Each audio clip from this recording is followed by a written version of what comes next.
Hey everybody, we're going to do an extra segment. Again, if you like these videos, like and subscribe. Put the URL together and access Andy's free guitar chart videos on Facebook group, where you can view the videos in one segment with breaks, 2-second breaks, but all one video. And you can also see the charts. Fairly good resolution. When you play the video, put it on 720, and that's on Facebook. Otherwise, watch this. So where we left off was we're going to try, and I know this is maybe review, but I've been out and about. I worked out and all that stuff. We're going to be looking at, okay, so I plastered this here to show you that in the G minor 2 minor mode. 2 minor could be the key of nothing. Could be the key of D flat, right? So 2 minor would be E flat minor. Okay. All right. We got Mr. Capo making noise. Okay, so the 2 minor, it doesn't matter. We're working in the key of C, let's say. Looking at my guitar, see if the capo's there. So, look at this. This G minor has sunken notes. This is the fret nut, this silver bar here. This is the fretboard where we can look anywhere. It's not divided into cages and separated.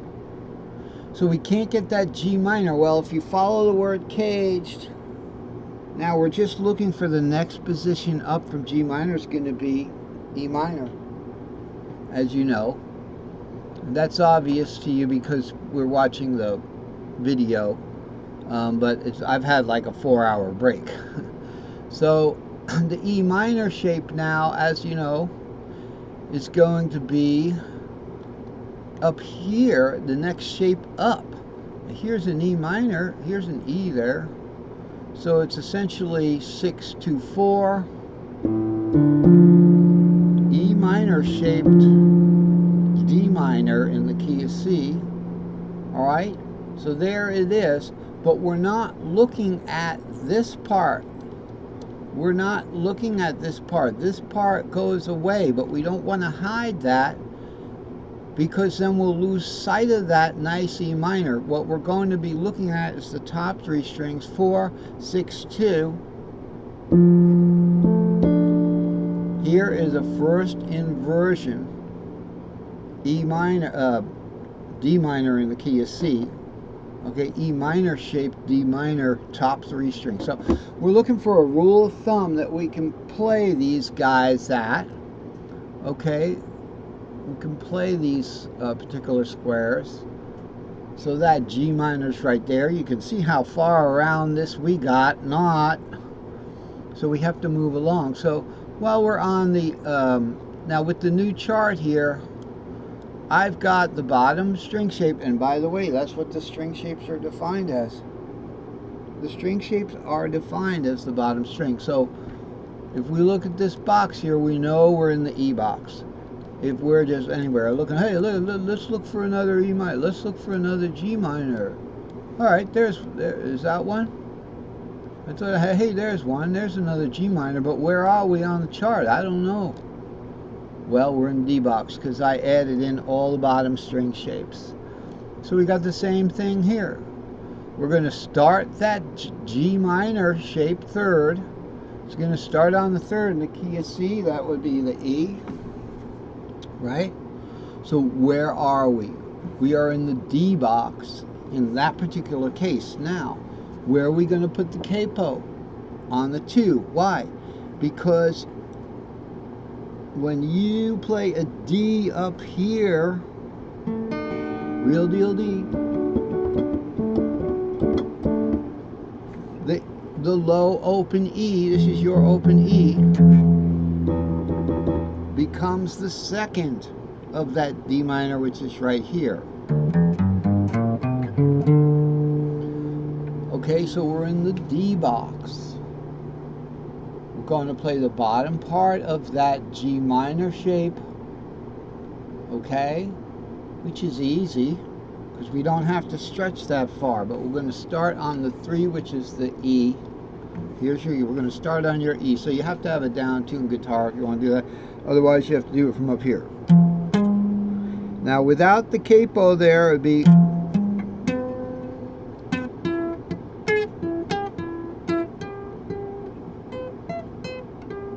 You see this part? How do we remember that? How's that going to help us?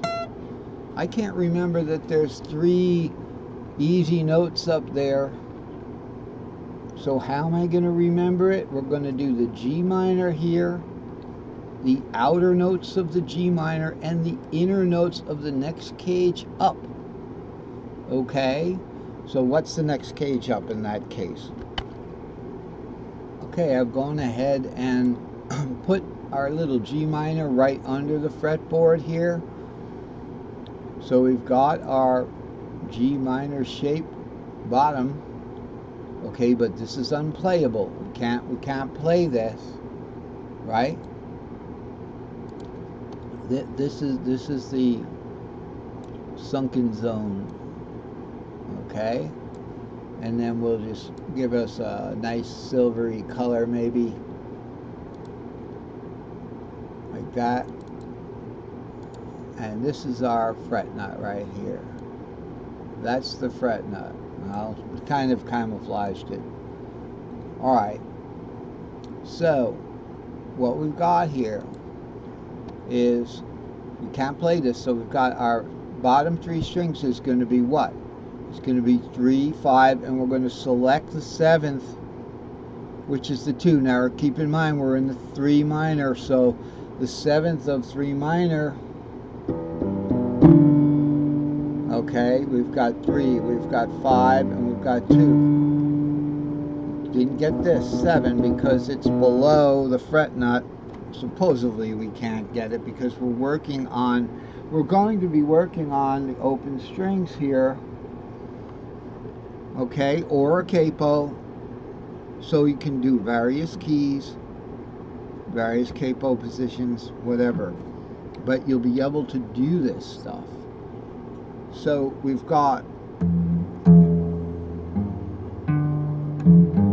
same thing, this elongated backwards D, and then we're going to go straight up to these guys here like that. Now how do we look at that?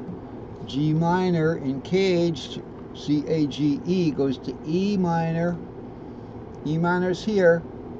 Let's just bar that for a minute. This is what you're going to be playing on the top. In this case, it works out pretty good because you know G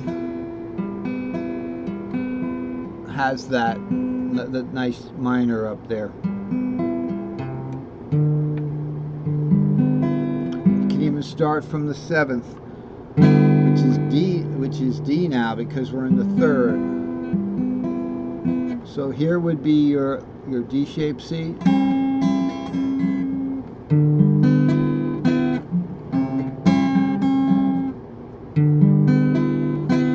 Okay, so we've got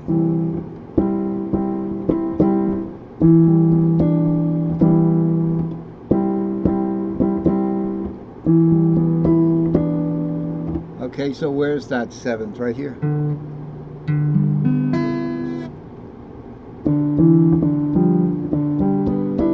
Right there. That's that chord. Alright, so that's pretty much it for today. We're going to end the lesson now. So if you like these videos, like and subscribe. We're going to cover this topic more in detail. And it's been good giving you a lesson today. I'd like to get into all these positions, and we will be discussing that particular method. We're using outer and inner notes of the next shape up, but we're going to use the inner notes of the next cage shape up. That's the hint. It's all you need. I know you can do it. Keep trying. You'll be great.